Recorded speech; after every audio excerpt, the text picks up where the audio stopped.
Thank you so much again.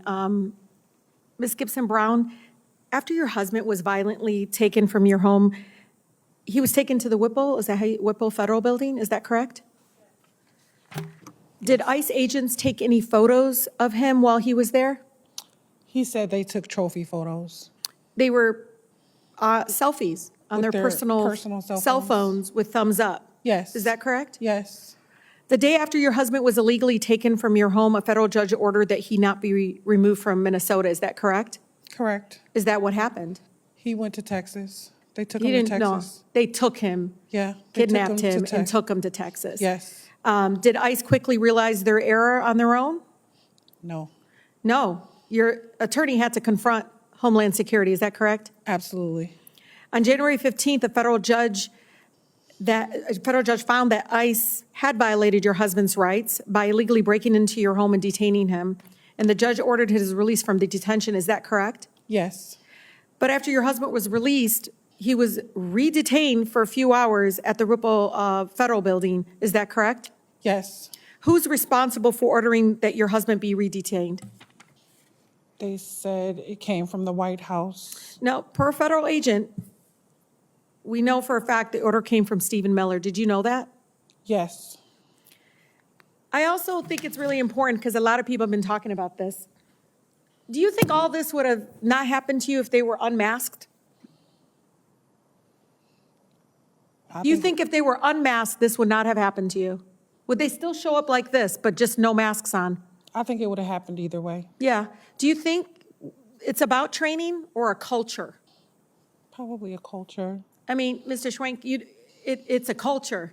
You could give all these memos, because I'm telling you right now, I've seen it. We had sensitive locations policy, and they still violated those. I remember in my own community in Southwest Detroit over and over again.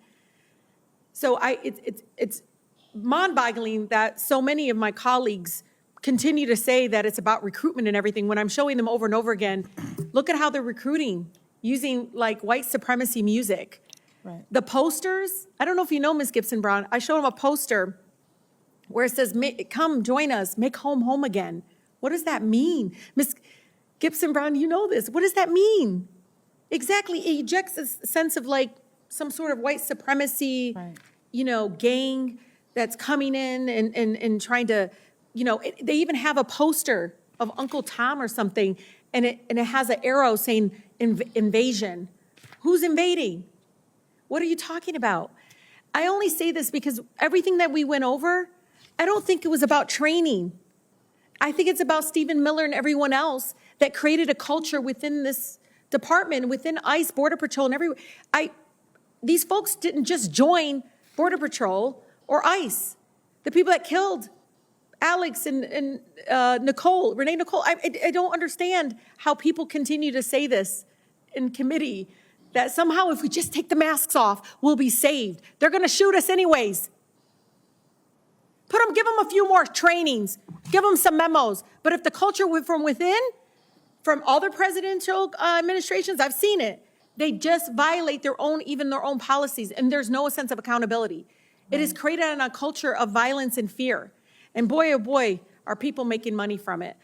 That's, I don't know if there's anything else that you wanted to share, Ms. Gibson-Brown, but I think it's important for people to understand just how cruel they were to you and your family. And even after they found out they violated his rights, still the White House tried to, again, vilify him and dehumanize him and keep him, again, even with the orders from judges.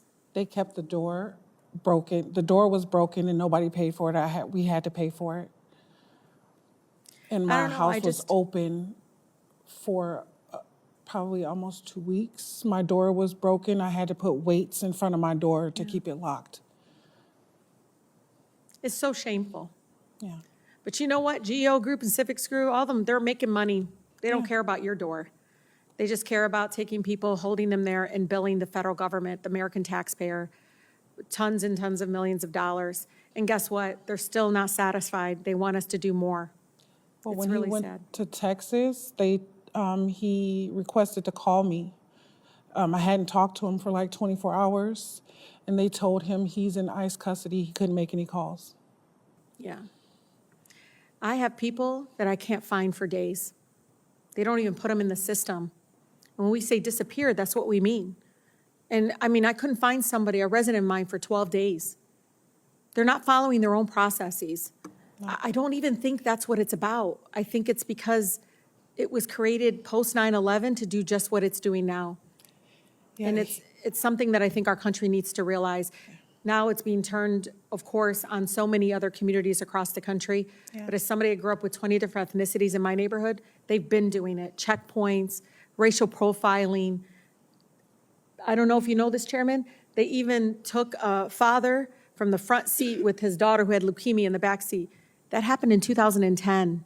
It's crazy. So I just want everyone to know this is not about only who's in the White House who's enabled it and empowered it and expanded it. It's about the fact that it was created on this culture.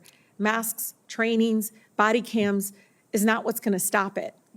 And that's what scares me the most. Thank you, Representative Tlaib.